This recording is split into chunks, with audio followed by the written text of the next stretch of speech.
This is my new BRZ. I've wanted one since the very beginning, and now I have it.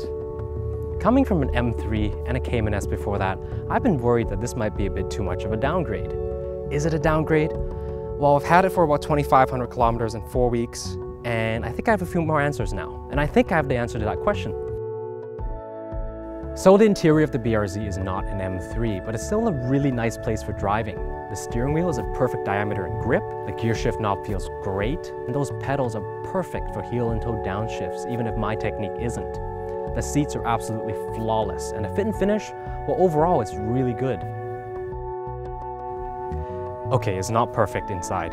The Pioneer navigation system feels really aftermarket, and that awful microphone dangling from the headliner, it's a little bit ghetto. A 1990 cult, they want that clock back.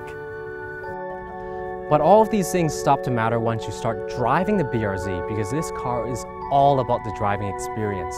The steering is absolutely perfect. I've been really resistant of electric assist systems ever since I had one in the DS2000. I found it lacking in one of the worst parts of that car. But this one is great. The weighting is perfect, it's super direct and responsive, and it's so cohesive with the rest of the car. Coming out of the M3, I was a bit disappointed with the engine initially because I didn't feel like it had a lot of torque, and it sounds a little too much like the Impreza. But over the few weeks I've had it so far, I actually grew to like the engine, and the reason is that it's got a lot of character. Normally when people tell me that an engine has character, I think that it just means the engine sucks, but in this case I'm actually being sincere. It's got a lot of personality because as you work it through the rev range, the noise and feel changes significantly. And you learn to keep it in the power band sweet spot, which is above 5,000 RPM. It doesn't sound like it's good for normal driving, but it's just an excuse to rev the piss out of it, and it's actually a lot of fun.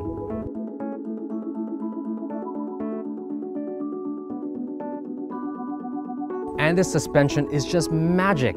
As soon as you tip it into the first turn, you can already feel the stiffness of the chassis and the supple suspension stroking underneath it.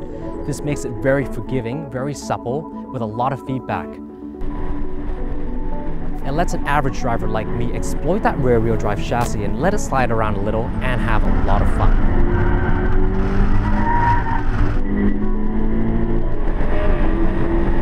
And this is why I think the BRZ is such a special car. It doesn't have a lot of grip, but it doesn't have a lot of power either. The traction control is easy to disable, and even though I don't have the skills to pull off big long slides, it still lets me rotate the car on the throttle and enjoy that rear-wheel drive feel. And I just came back from Toronto Motorsports Park sampling the entire Porsche range at the track. This includes the newest 911 and the Cayman, and they were awesome.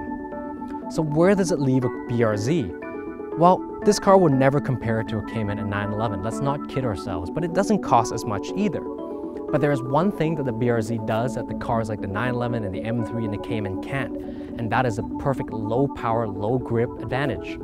And by that I mean it makes the driver really engage himself and really work hard for that performance, keeping the revs up, working the chassis, using the limited grip that he has. And that is a lot of fun. It reminds me again of that favorite of mine, the Mazda Miata that I had years ago. This car is like a modern Miata, which is stiffer, with firmer suspension, and in my eyes a bit better looking. It's an all-time great, and I think praise doesn't come any higher than comparing it to a Miata.